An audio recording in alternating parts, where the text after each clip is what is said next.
አንዳንድ ጠባሳዎች አሉ በህይወታችን ላይ ሰው ያደረሰብን ያ ጠባሳ በፍጹም ሊታከም አይችልም። በምድር ላይ ሳለን the scar is going to be there always ሁሉ ጊዜ ይኖራል አብሮን እና ያ ጠባሳ ውስጣችን ሁሉ ጊዜ አብሮ መኖር it's a human nature ነው፣ ሰዋዊ ነው፣ ተፈጥሯዊ ነው።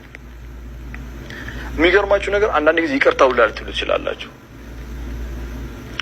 ይቅርታ ብላችሁ ስታበቁ ግን ውስጣችሁ ቁስሉ አለ፣ ውስጣችሁ ህመሙ አለ እና it will be very difficult አብሮ ሪሌሽንሺፑን ለመቀጠል በጣም አስቸጋሪ ነው።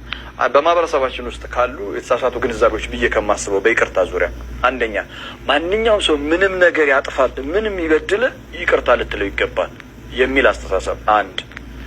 ሁለተኛ እነሱ ይቅርታ ባይሉም አንተ ይቅርታ አድርግላቸው የሚል። ሶስተኛ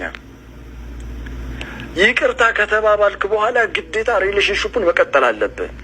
እነዚህ ሶስቱ ሀሳቦችን በጣም በጥልቀት ማየት ያስፈልጋል።